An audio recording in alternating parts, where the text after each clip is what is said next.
इन पहाड़ों के बीच इन शांत रास्तों पर कुछ कहानियाँ छुपी होती है।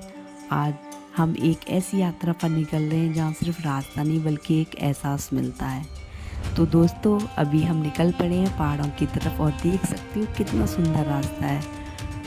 आज हम जा रहे हैं एक बहुत ख़ास जगह जहाँ लाखों लोग सिर्फ दर्शन करने के लिए आते हैं। चलो देखते हैं आगे क्या एक्सपीरियंस होता है।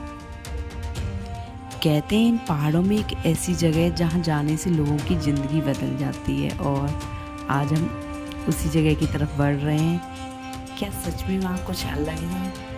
ये तो वहाँ जाके खुद ही जानेंगे।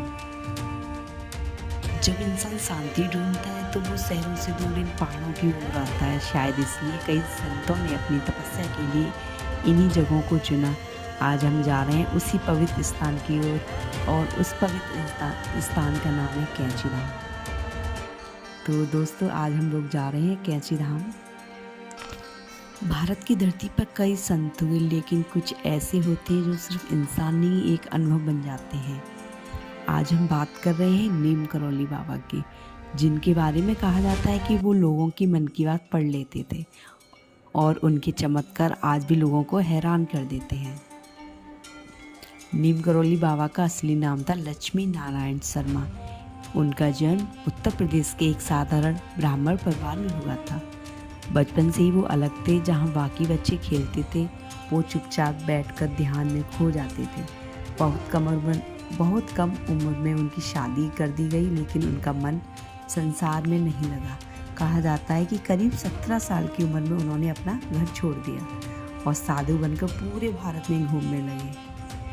उन्होंने कई सालों तक अलग अलग जगहों पर जाके तपस्या की, कभी जंगलों में, कभी पहाड़ों में, कभी गाँवों में।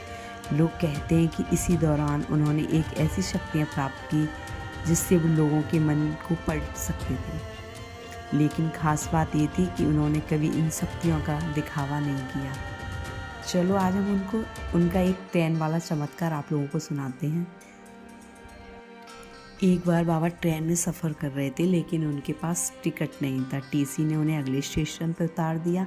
जैसे ही बाबा जी ट्रेन से उतरे, ट्रेन चलना बंद हो गई। इंजन ठीक था, पटरियां ठीक थी, लेकिन ट्रेन आगे नहीं बढ़ पा रही थी। कई घंटों की कोशिशों के बाद ट्रेन आगे नहीं चली। तब किसी यात्री ने कहा, जिन संत को उतारा है उन्हें वापस बुलाओ। जैसे ही बाबा ट्रेन में वापस आए, ट्रेन तुरंत चल पड़ी। उसी दिन के बाद लोग उन्हें नीम करौली बाबा कहने लगे। कैंची धाम उत्तराखंड में स्थित है। कई लोग आज भी लाखों की संख्या में कैंची धाम के दर्शन करने आते हैं। हर साल 15 जून को यहाँ बहुत बड़ा मेला लगता है। बाबा का प्रभाव सिर्फ भारत तक सीमित नहीं है। स्टीव जॉब्स भारत आए और वो बाबा के आश्रम भी गए।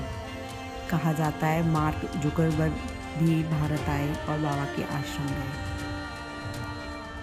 नीम करौली बाबा कोई साधारण संत नहीं थे। वो एक एहसास थे, एक शक्ति थे, एक प्रेरणा थे, और शायद